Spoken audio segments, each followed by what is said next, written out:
So, welcome back, everybody. We continue today in chapter 33.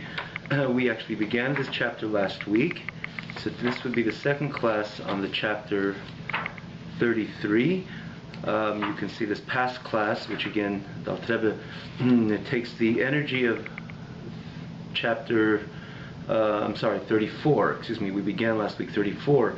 And the Alter Rebbe basically takes the energy of the message of chapter 33 and anchors it into our day-to-day life. Again, as you can see and appreciate this description, perhaps in following, looking into the last class. Again, you could find it on this very website, and the link of Tanya, just put on the link box at Tanya. You see all this class and previous classes. But as I always introduce, for those newcomers, that you can see it on tanyaonline.com, and which is again a website hosted by Kosher Tube. Yet it is solely for this class, which makes it easy to access, easier to access the previous classes. And namely, there you can follow with the text, which again the last week's class is up, posted, and you could look into there, which I say anchored because this is basically the message of the Alter Rebbe, or the way that the Alter Rebbe describes Moshe Rabbeinu's commanding the Jewish people. In other words, Hashem commanding the Jewish people via Moshe Rabbeinu to establish, to erect a Mishkan, because the point of the Mishkan was to take the entire Matan Torah experience and anchor it into, anchor it down. In other words, it should become in a way that the Hashras Hashchina, the Shechina, be able to dwell on a permanent basis. And again, the message of 33 is that sensation of that Hashem Echad, sensation of the knowledge and appreciation and perception, profound perception, and thus appreciation of Hashem Echad, the message of the oneness of HaKadosh Baruch Hu, which is by definition a transcendent experience. A person putting things Hashem Echad in the perspective, in the appropriate perspective, it's a sense of it causes him to transcend. This was the Alter Rebbe's message as well, in that Chavakuk B'tzadik B'emunah Yichya, it's like Tchias HaMesim. He was able to lift himself up. L'mayla mayla tis'al nafshe l'mayla mayla. As the lashon of the Alter Rebbe, his nefesh will ascend maila high and even higher on all this, which would be an obstacle for him to keep Torah mitzvahs. Which is again, it's about a transcendency, an experience of transcendency, even though it ought to reflect on overcoming all the disturbances, the challenges and obstacles we have in Avodas Hashem in order to move on with our Avodas Hashem, with our service to God, with our prayer and our learning Torah and doing mitzvahs and so on and so forth. But yet, the message itself is extraordinary, understandably. And this was the life, as Alter Rebbe explained in the very beginning of the chapter 34. This was the life of the Avraham, Yitzchak, Yaakov, which are our forefathers. And he gives the Moshe Rabbeinu, which was the quintessential Navi, or quintessential Navi, and he says Eilal Kolana, an individual which was completely batal to HaKadosh Baruch Hu, this Hashem Echad, the way it is described so clearly in the previous chapter, the way it is from the true perspective of Torah, was the norm by these great tzaddikim. Namely, the Alter Rebbe elaborates on Moshe Rabbeinu, the way Shechina Medaberes Mitoch Gerei Neshama Moshe. He was just a conduit to the godly reality, but not everybody is on this level. Therefore, Moshe Rabbeinu told the Jewish people, after the experience of Matan Torah, which they somewhat experienced the same revelation, or that Hashem Echad was totally manifest, and therefore they lost their composure over every single dibur, of every single one of the commandments. Parcha nishmasam, literally they expired, the neshama has left them, and Hashem had to revitalize them because they tuned into, or the Hashem Echad, the true message of Hashem Echad was completely revealed and manifest by them, and therefore they could not comprehend that energy, and therefore thus they physically expired, and Hashem had to again revitalize them, revive them, resurrect them. But therefore Moshe Rabbeinu says, this is not it's not being adequately anchored, because again, this once we do experience the Hashem Echad, not necessarily we have the appropriate tools to contain that message and still maintain our composure. So he says, therefore he says, make a mishkan, establish a edifice, a physical edifice, which this will be the edifice of Hashras, Hashchina, for the dwelling place of the divine presence in a permanent level, which we know that was the mishkan. There was different levels of kedusha, but the climactic, the pinnacle was the host, so to say, or the pinnacle experience of Hashras Hashchina was in the Kodesh HaKodashim, as we explained. Again, we brought this Maimon Azal of Mokim Ha'aron Eina Min Amida. Again, you could see the previous class, how it was so obvious and was so apparent in this physical, this level of expression of manifestation, how of the overt presence of the God, the reality of the Shechina. And therefore the Mokim Ha'aron, the Aron was there and did not take place. And again, you could see how he explained, again, this was this simple explanation of this Maimon Azal of Mokim Ha'aron Eina Min Amida. Again, the place of the Aron, it took place, yet it didn't have any ultimately it didn't capture, it didn't have any measurement, despite it was in its own had a particular measurement. Again, you could look at the previous class, which again we explained that Maimon Azal as well. So now, Rahman al-Islam, we don't have a Beis HaMikdash. Basically, this is where we left off. We're going to maybe repeat from the words of Mishachar Beis HaMikdash. As of today, hopefully, the Beis HaMikdash will be erected speedily, not only in our times, our days, but our very moments.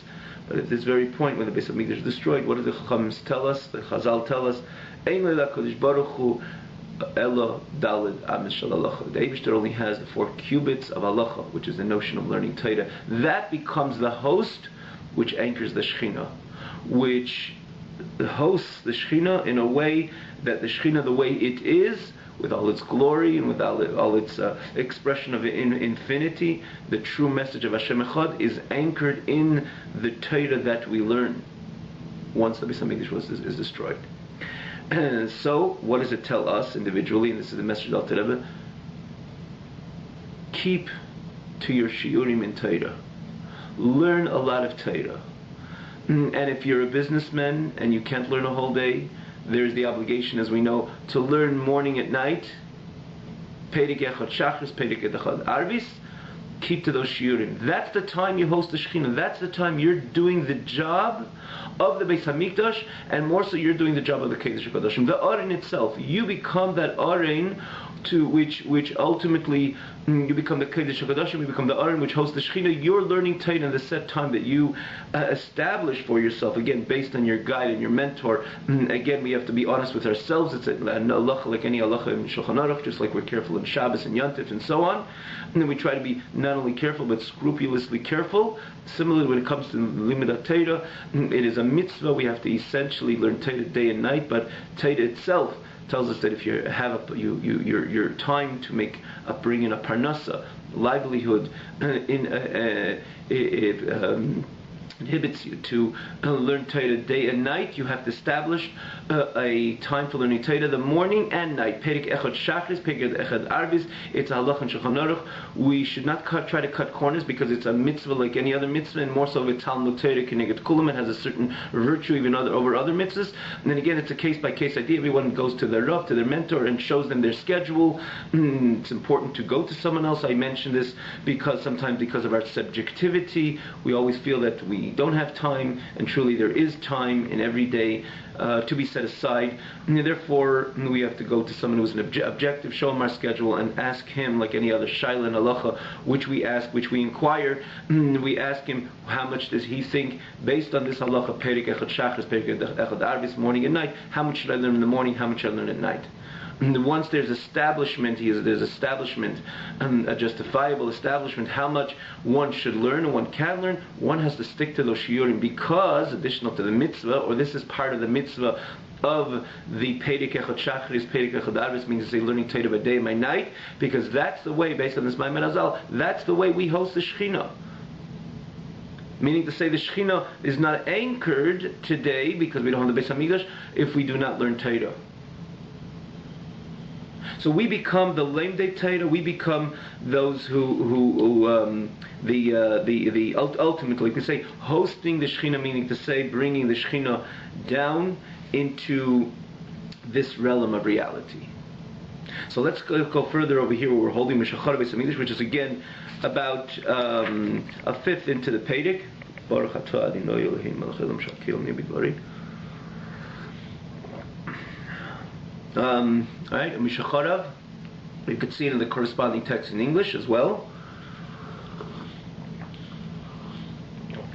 When the Beis HaMikdash was destroyed, HaKadosh Baruch Hu does not have in His world a dwelling place, a place that He would be able to reside. Hu yichudei yizbarech elo arba amis shel halacha. When the Beis HaMikdash was unfortunately destroyed, HaKadosh Baruch Hu does not have in His world a place, a domain for His residing, for His dwelling, which is again the oneness of HaKadosh Baruch Hu, the Hashem Echad, solely in the 4 cubits of halacha. What is it with halacha? Why is the halacha contained, a container to contain the Shekhinah, the divine presence, similar to the Kedesh Kodashim? Because halacha is Ritzeini Yisbarich. It's Hashem's desire, V'achachmasei, in HaKadosh Baruch Hu's wisdom, Hamelubashim, which are invested by halachas aruchas lefanenu, which these halachas which are laid out for us, which are presented to us in front of us. This is not just some kind of safer book which tells us, gives us basically the guidelines what would contribute to a better life. This is God in full, in His whole essence. This is Hashem's Ratzain. This is the way Hashem desired that a mitzvah should be performed. This is Hashem's desire that the parameters are what describes the Aveda one should stay away from. And as well, Chochmasa, you have the wisdom of Hashem as well in His Torah. The pasuk says, "Ki chochmaschem u'minaschem." It is the wisdom, it is the understanding which is invested in Torah. Because you learn Gemara, for example, there's a lot of chochma there. It's not only the what to do, what not to do, even though all the what to do's and what not to do's are extracted primarily from the Gemara. So you have Ritzaynei, HaKadosh Baruch Hu's desire, and then you have Chochmasei, Hashem's wisdom. But we know that Hashem's not unlike man, that there is me, my core essence, and then there's my desire and my wisdom, which are separate entities. Not everybody has Chochma, or at least Chochma Gluya, revealed an overt Chochma. Like Rahman al-Islam, someone could live and be and exist, Chas v'Shalom, he could be missing a limb and continue to exist.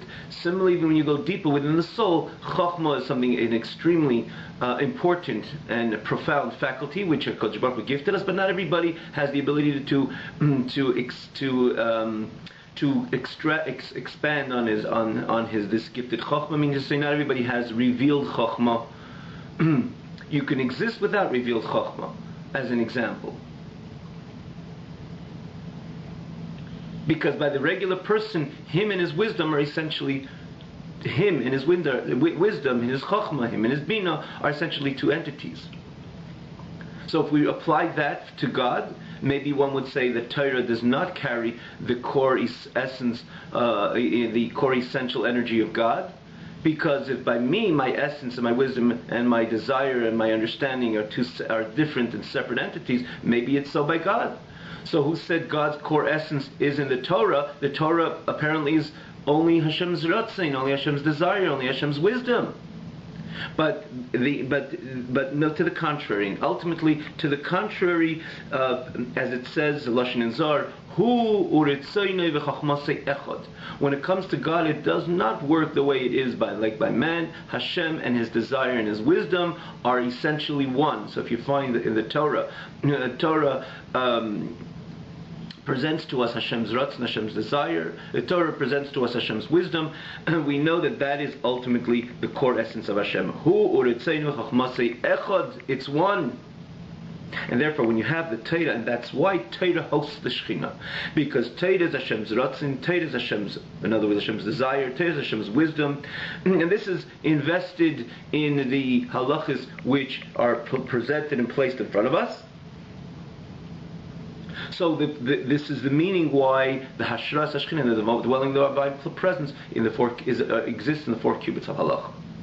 Because halacha is the halacha would be the perfect host for the actus, the oneness of Hashem, because halacha is the ratzon of Hashem, is the desire of Hashem, is the wisdom of Hashem, and hu b'chachmasei Hashem, that yichudi, that actus of HaKadosh Baruch Hu, is one with his ratzon, is one with his chachma. Can you think about a better host to host the Shekhinah than the limud of 4 cubits of the halacha, or Torah in general, particularly halacha, which carries not only the chachma shel HaKadosh Baruch Hu, the wisdom of Hashem, it carries the ratzon, the desire of HaKadosh Baruch Hu.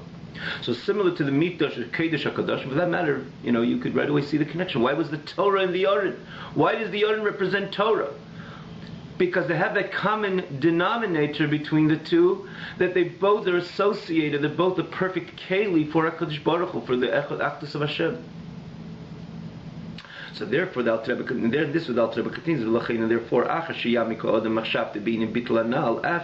one ponders and invests his thought in this bittul, in the sense of self-nullification, which comes as a result of that profound perception, understanding, and appreciation of Hashem Echad, which obviously causes our bittul, our self-nullification, because if God is, I'm virtually not. And again, it's not that it's two separate experiences. I will profoundly understand that Hashem Echad, and then I have to be mevatel myself, I have to annul myself. No, it comes together because it's about God, and everything is God, and God has everything. Especially again, we emphasize there, and we elaborated and expanded on this notion. It's not Keil Ha'olam, that the world is a separate entity, and God is in charge of the world, but Keil Olam, Hashem and Olam are essentially one. Meaning to say that Olam is not, the world is not a separate entity, it's a mere extension of God, so it's about God, so I don't exist. Meaning to say I'm part of that godly reality, I'm part of the extension, part of Olam, which is ultimately an extension of God, not a separate entity. So after one ponders and invests his thought in this bittul, in this notion of self-nullification, which comes of that perception and appreciation of Hashem Echad, according to his abilities, so this he pays attention. In other words, he draws to his heart. Literally translated, which means he focuses, and he comes to the conclusion that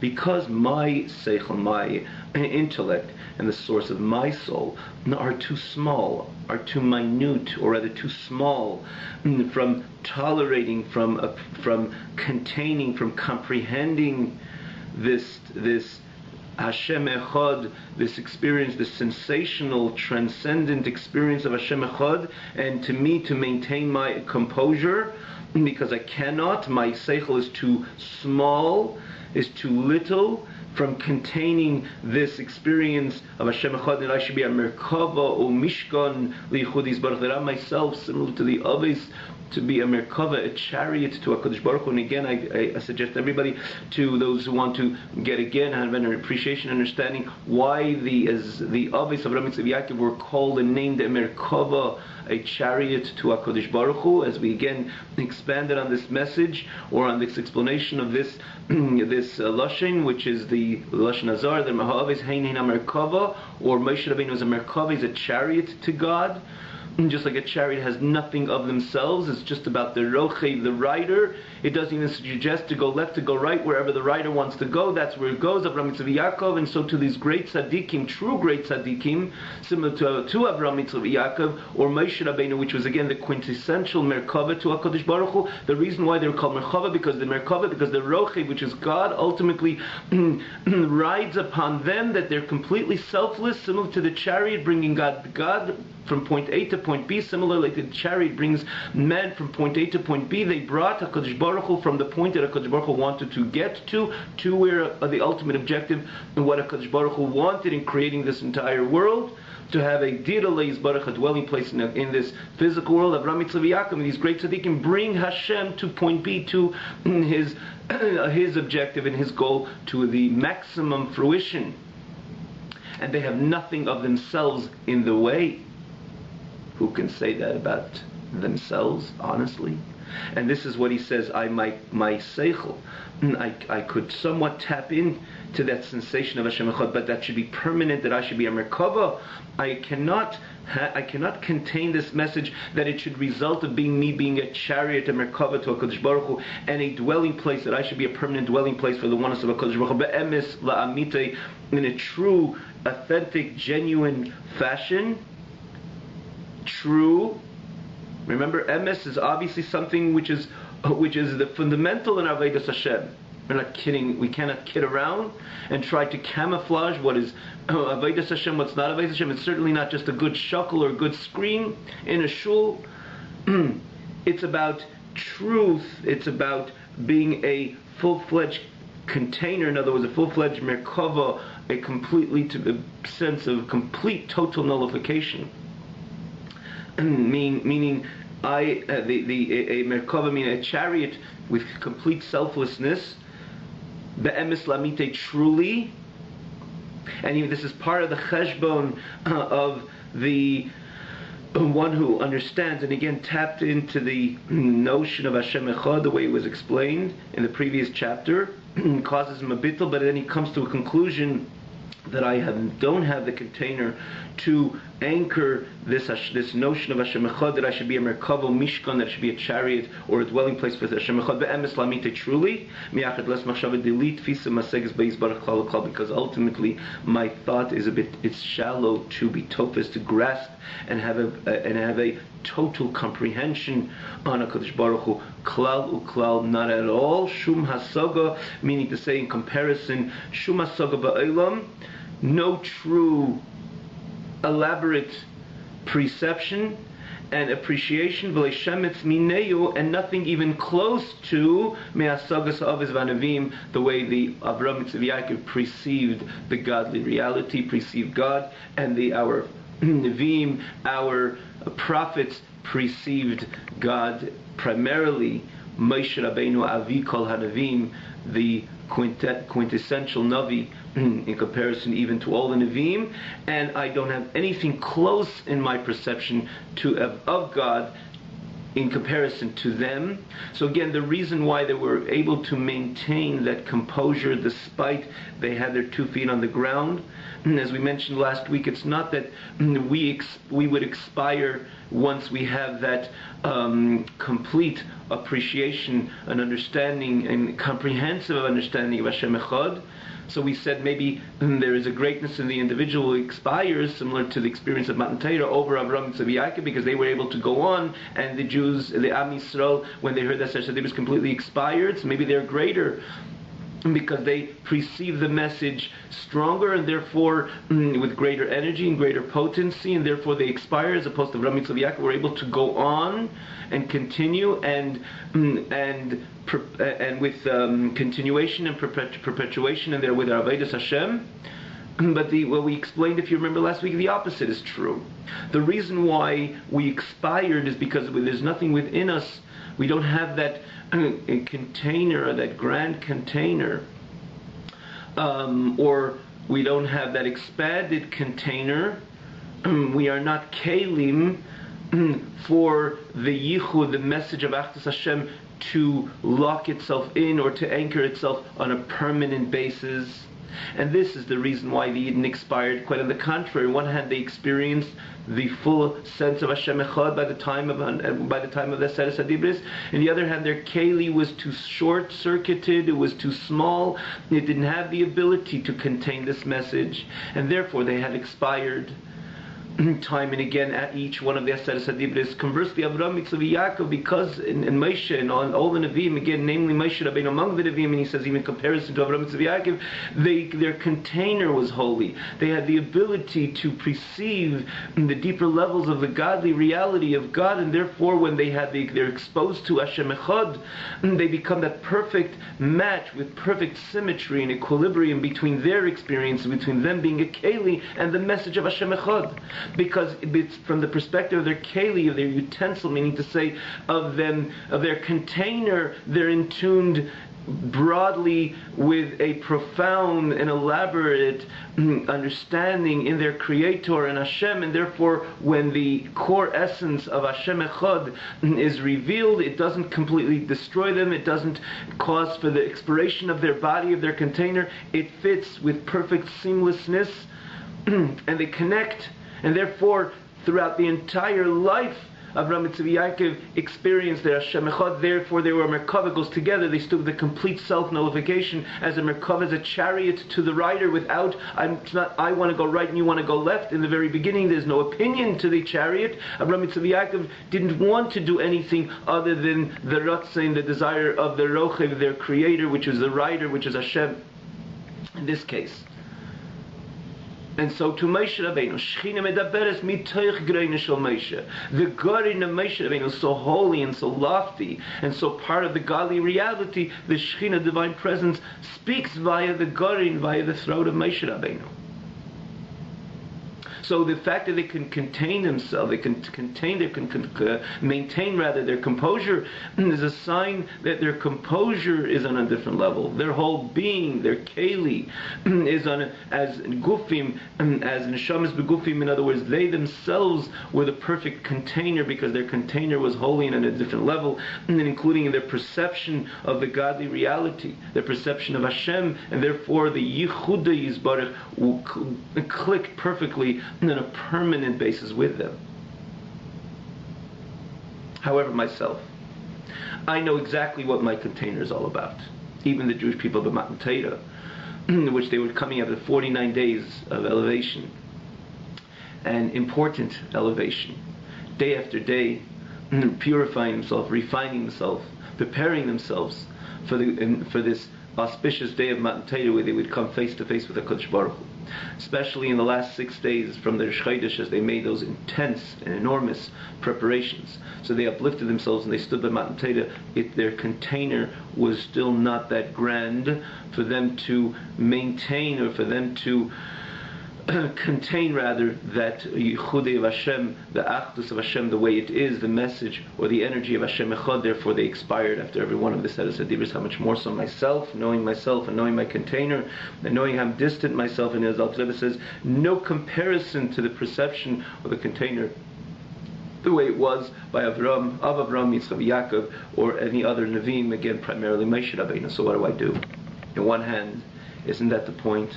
Dira b'tachteinim, doesn't it mean that like we said, that is the message, and that is what Hashem wants in Dira b'tachteinim, that it should become real and it should become obvious, and it should become, the message should become a palpable message, that Hashem Echad should penetrate and become part of my reality truly, not a matter of screaming Hashem Echad louder than the one next to me, but truly appreciating this message, deeply appreciating this message, and again as Alter Rebbe elaborated on in the previous chapter, and it becomes part of my reality. That's Dira Lo Yisbarach, that the Lo, the core essence of HaKadosh Baruch Hu, finds himself comfortable in this very home, in this very world. If this world becomes a home and an abode for HaKadosh Baruch Hu, so what am I to do if my container is not that great?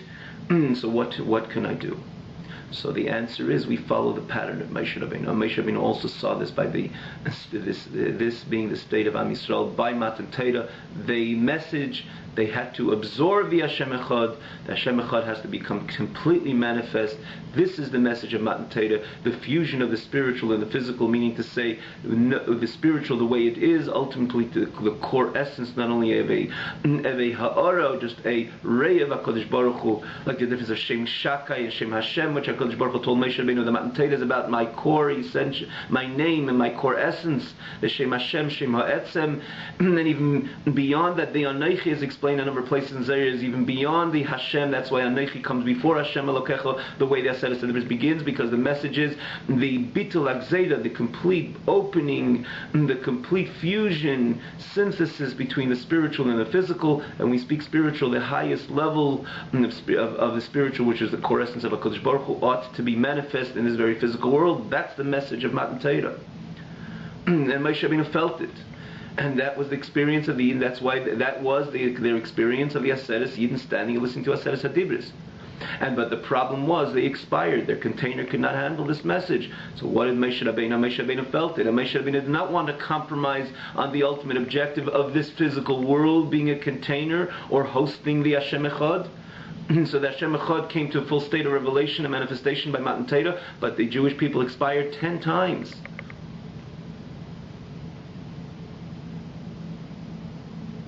Because they cannot contain this message or this energy of the Hashem Echad, the way HaKadosh Baruch Hu is exposing himself in his whole, in B'chvei Devatzim, with his whole glory and with his whole essence. You can't compromise. This is the objective. This is what Matan Torah is. This is why Hashem created the entire world. Nisava HaKadosh Baruch Hu. HaKadosh Baruch Hu had a desire, to have a dwelling place in this very physical world. What does Moshe Rabbeinu do? Moshe Rabbeinu says, we're not going to compromise on the message. We're going to build a Mishkan, which a Mishkan is going to anchor that message of Hashem Echad in its full state, and its full expression, in its full state of manifestation, and its full state of expression, and full manner of expression, which is again, the whole edifice was the container for the Hashem Echad, and namely the Kodesh HaKadoshim, which godliness, the godly reality was totally manifest. Again, as it was expressed physically as Mokim Ha'arim and Yamin Amida, as we explained the week before. And it's not just standing idle in the center of Am Yisrael. Yidden tapped into it. They brought their karbanos. They joined the experience of the Mishkan. They visited the Mishkan. They took part in the Avodah of the Mishkan.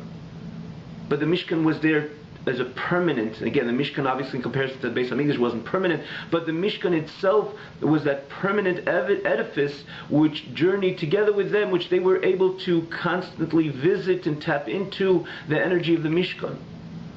So that became kind of the intermediary, but not intermediary which interferes between God and His world, but this which filters and becomes the conduit to draw the Hashem Echad out of the Mishkan into the hearts and minds of the Jewish people and ultimately to the entire world. So we're able to implement Hashem's plan in creation, and again the objective of Matan Torah, Dira, to make a Kodesh Baruch Hu, Dira Loi, to the core essence of a Kodesh Baruch Hu, becomes a home. This world becomes a home for the core essence of a Kodesh Baruch Hu. But now that we don't have the Beis HaMikdash, we ought to follow the exact pattern of Moshe Rabbeinu. This is what the Yid concludes. Ila Zeis. And again, that is through keeping to my shiurim in Limud Torah. And again, as we mentioned before, just like the Aron was the perfect host for the Yichudis, but for the Ashras Hashchina, the dwelling place of the divine presence, of that enormous energy of Hashem Echad, so too Torah, which is the Ratzon Chachmas Shel HaKadosh Baruch Hu, the desire and the wisdom of Hashem, that is the container which anchors the Hashem Echad, that energy of Hashem Echad, and therefore, and he concludes again this cheshbon. He says, I am not like the Avis, nothing close to the Avis, to the perception of the Avis, or the perception of the Nevi'im, in the godly reality of Lizais, and therefore, as a Mishkan, or Machin L'Shiftai, I will make a Mishkan, a miniature, a minuscule Mishkan, and a dwelling place, a machin, and a domain, an abode, L'Shiftai, for Hashem's the dwelling, for Hashem's residing, which again like a microcosmic type of Mishkan, but yet carries the same message and the same energy of the Mishkan. And how do I do that? My occupation in learning Torah. according to my ability, b'kvis itim, in establishing times by yom u'valayla, by day and by night, kedas hanitno l'chol echad ve'echad, like the dictate or the obligation which is given to every single one, which is presented in the Hilchas Talmud Torah, the Halachos of Talmud Torah, like we said before. Learning Torah is a mitzvah like any other mitzvah, and perhaps even greater. But Talmud Torah K'nei Kulam, we should never be easy on that mitzvah. Yeah, I learned last week. I walked into a shir, learned a little bit Gemara.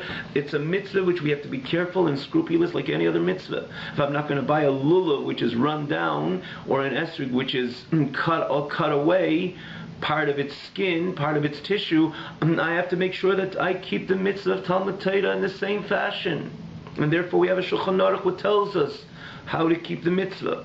There's certain people who have no worry-free. They don't have any obligation. The parnasa, they have a mitzvah to learn Torah day and night. Obviously, with the exceptions of their eating and drinking, and even then, usually someone learns Torah on a constant basis. When he eats and when he sleeps, he's dreaming Torah, and when he eats, he's thinking Torah. Because in essence, the Torah is the limited Torah, the mitzvah of Torah ought to be around the clock experience. But what if it's totally not practical? And again, even someone within the 24 hours, there's certain things which, as a human being, perhaps he perhaps he has to interrupt, but interrupt his learning. But generally, he's learning Torah day and night. What if someone doesn't have the ability to do so? So everything again is in. If you open the halacha in Shulchan Aruch and Talmud Torah, he goes through every single scenario, and he tells you exactly what is your obligation, and you would find your perfect scenario in those halachas, and thus follow the obligation, your particular obligation. If learning Torah, in other words, obligation we all have, but follow the pattern. How much of the day do I have to learn Torah? And again, it's always good to go to someone else, a mentor, because we're all always subjective. And then Rabbi Bahamis kicks in and says, no, you really can't go. They really need you here, and you needed to do this, you need to do that. And then it's all these things are important, and yet we can go through our life. Hours and tens, maybe hundreds, maybe thousands of hours fall through the fingers. Those hours could have been filled with learning Torah, and again, as part of our obligation to learn Torah. Thus, it's important sometimes to go with the Shulchan Aruch, or usually, particularly when it comes to this mitzvah, because it's not just like you lulav and esrog, you shake the lulav, and the next day you don't have to shake the lulav and esrog again. Perhaps you have to help someone else do it, but you yourself don't have the mitzvah of shaking the lulav and esrog more than once a day. So therefore, it's not particularly a shaila. You really have to ask someone else, because as subjective as you are to yourself, you know that this is a mitzvah that you want to keep, and therefore you will do so. And you don't have to do it to the next day. When it comes to limud Torah, it's not like that. It becomes a bit more sensitive.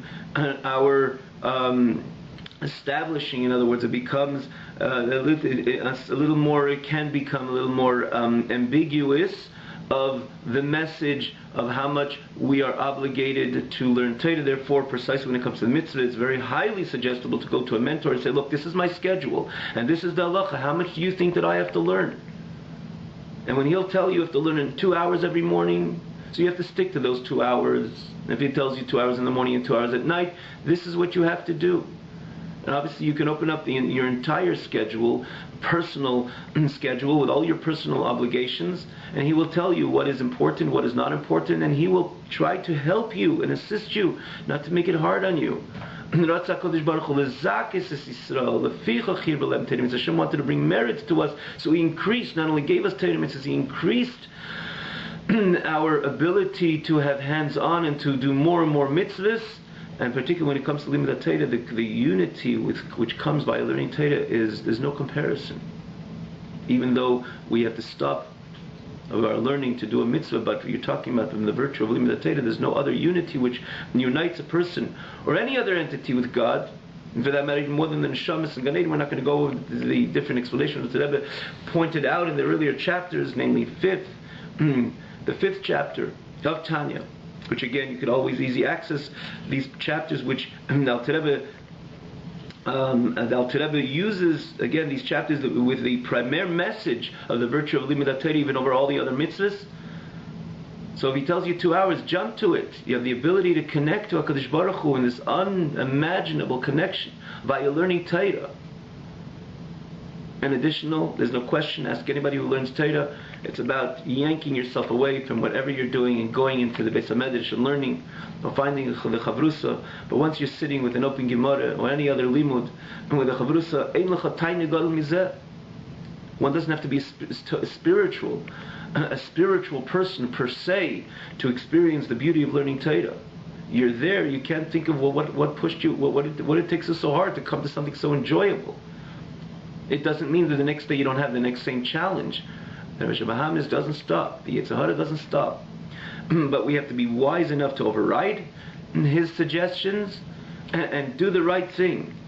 And that's why we have a Shulchan Aruch, and we accept, we go on with Kabbalas Ol, accepting Hashem's yoke, even though Hashem himself will show you and the appreciation you have with any mitzvah, in particular when it comes to the Midat Torah, more so Midat Torah, in a home, or by the Rosh Habayis, the father of the home, or generally a home of Torah, transforms and metamorphoses the entire home.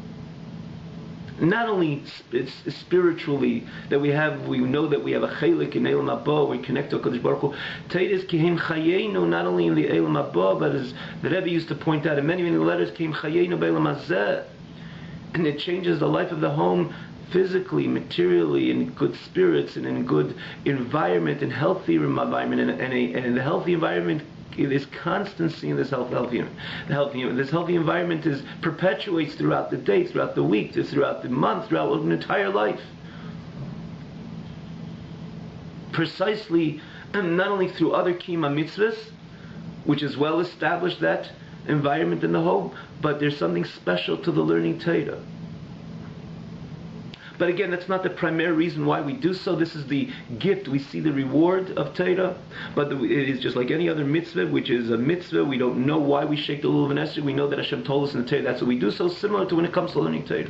That says kidas hanitna l'chol echad ve'echad. It's a mitzvah which is given. Again, das literally means the religion, meaning to say the mandate which is given to every single person.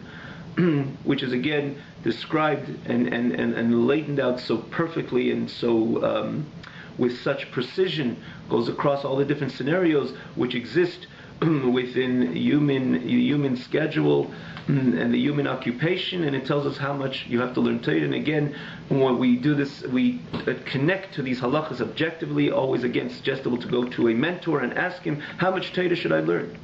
And if he tells you it's only a half an hour, that's what's obligated to you to learn Torah. Utilize those 2 hours. Utilize that hour and a half. And if he tells you if it's half an hour or 40 minutes or 20 minutes, that is what is incumbent upon you to learn. We utilize it. First of all, we're keeping the mitzvah of Talmud Torah the way we ought to keep it. But in this context, we become ushbezich nevura. We are hosting. We are doing the same exact job, the same exact objective as the Mishkan. We are anchoring the Hashem Echad down here in this physical realm, within myself, within Olam, within this physical world. K'maimer Azal is that Azal tells Afilu Peirik Echad Shachris, even one Peirik, meaning to say at certain times people are so busy in their work, especially their communal people who are involved in community work and so on and so forth. Again, it's a case-by-case idea, and one has to find objectively his place in these halachas. But it ultimately could even lead to a halacha suggesting a person doing even one pedic, one chapter in the morning and one chapter in the evening. So then, if the halacha dictates, the halacha suggests, that's all he has to learn. That pedic that he learns, he becomes the host of the Shekhinah. He does the job of the Mishkan, and ultimately the Arin, where the oneness of HaKadosh Baruch Hu resides and feels comfortable, like a host, which makes his hosts not only semi-comfortable and mediocrely comfortable, but maximally comfortable. This is what transpires when a person sits and throws everything, puts everything aside, closes everything off. I once heard from the Rebbe actually that a Yid, when he sits and learns Torah, it has to be this sanctification of the time has to be to such a degree that his phone rings. Not only that he has to contemplate, he has to take the phone, not to take the phone, and then put perhaps the phone away. No, I'm learning Torah. And it has to be similar to the way a person tunes in or relates to the phone ringing on Shabbos. There's not even, the phone rings on Shabbos, not should I take it, shouldn't I take it? Oh, it's Shabbos, I'm not going to take it.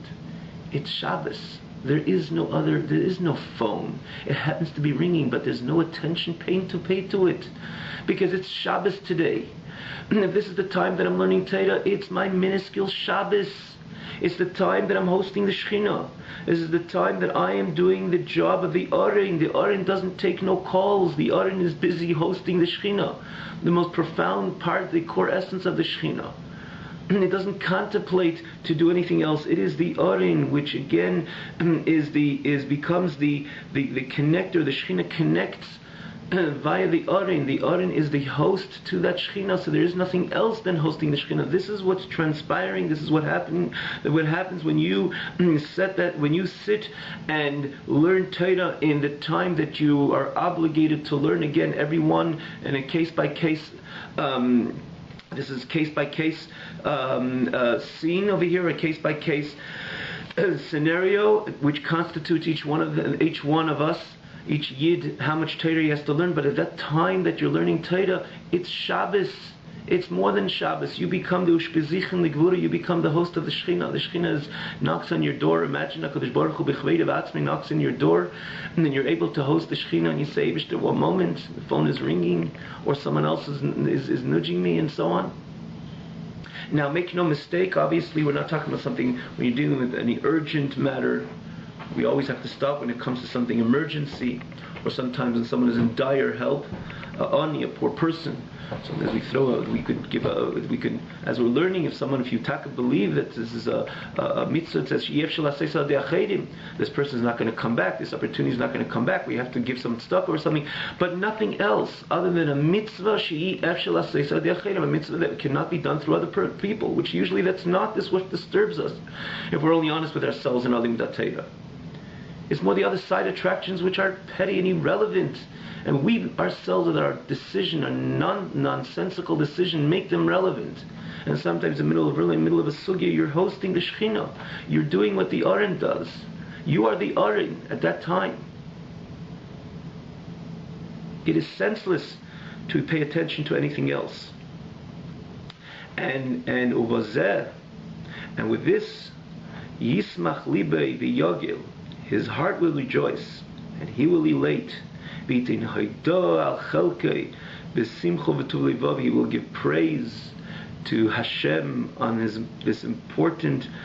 chelke, in his share, in his lottery, literally, a lottery that he has the ability, that he wins this great opportunity. Hashem gifts us with this great opportunity that we are able to host the Shekhinah.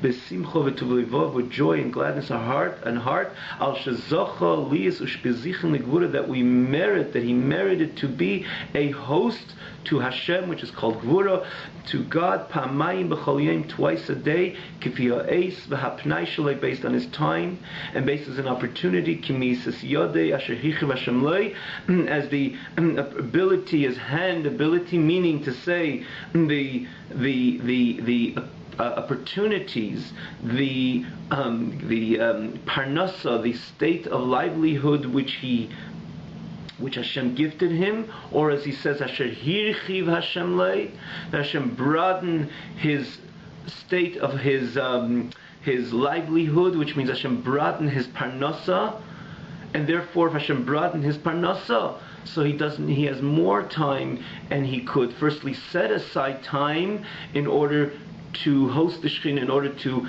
be strict on set aside time to learn Torah, and to be strict with those times to learn Torah. And again, obviously it depends on what Hashem gives him. Imagine someone has no parnasa at all, and he's selling wood, for example. He's a wood chopper, and he's selling wood, and everybody throws him a few pennies, and he has to bring home $100, an example. So he doesn't have the opportunity to learn Torah. Maybe he still has to learn Torah, but he doesn't have the opportunity to learn so much Torah, as an example. Because he accumulates penny after penny, or dime after dime, dollar after dollar, till he reach his quota, until he reaches the amount, rather, how much he has to bring in, let's say, on a daily basis to pay his tuitions or bread and butter on the table, just a random example. that someone has the Eibush gives him the parnasa. He gives him the parnasa more so in a way of hirchiv Hashem. The Eibush gives him broad parnasa. The Eibush benches a yid with parnasa. So he's only honest with himself. He has to set aside more time to limud Torah, because if I have parnasa and I pay my bills and everything which I'm involved with is more about chava, meaning to say that if I stop, that I take this hour and learn Torah, it's not going to make any effect. It's not going to reflect on the of the needs of my family and my responsibility. So that's to take that hour and learn Torah. And if it's hirchiv Hashem lei, and if you see more bracha in your parnasa, be honest with yourself. You have more time to learn Torah. And did you meet many people? Big businessmen. See him at the other day, someone a huge, a big matzliach, ish matzliach. He has the Eibishter's bracha in parnasa, which is beyond the norm. And he tells me, every day I sit and I learn Torah till 1 o'clock. He has a chavrusel till 1 o'clock. I mean, it no question that if he's a big businessman, al pi teva, if he invested those hours in business, so not necessarily he would make so much more, because in the end of the day everything comes from HaKadosh Baruch Hu, and the keli, the container to receive HaKadosh Baruch Hu's brachas is only in b'chukesei teileichu v'mitzvesei tishmeru, learning Torah and doing Hashem's mitzvahs. That is the container of nosati gishmeichem bitam, that HaKadosh Baruch Hu gives us rain, and also as the pirush gishmeichem from the lashon gashmi. Our physical needs come only when we have the right container. But if you think of it in the perspective of Teva, you get involved in more business. But he's honest with himself. He says, I have the time. Not everybody can afford this time. I have enough parnasa and I can give tzedakah and so on and so forth, but I have the time to learn Torah. So why shouldn't I learn Torah every day till 1 o'clock? So again, you have many people, and it's becoming more and more prevalent. People are putting their investment in time in Torah. But even if you don't completely take off a significant chunk of the day, but we have an obligation based on the brachas which Hashem gave us, that we have our necessities, and the necessities even beyond our necessities. Be honest, take time every single day and learn Torah. And if it means they could take 2 hours, take 2 hours. And if your mentor based on these halachas is an hour, shall it be an hour? But be strict and be diligent with that hour morning in the morning, an hour in the evening, on a daily basis, because Talmud Torah is every single day, by yom of alayla, morning and night. And when you do so, primarily you're fulfilling this halacha and Shulchan Aruch, but in this context, you are being the host, the very host to the Shekhinah, similar to the Mishkan, and more so similar to the Kodesh Kodashim, and even the Aring, which was the perfect host to the Yichudei, to the oneness of HaKadosh Baruch Hu. Have a good night.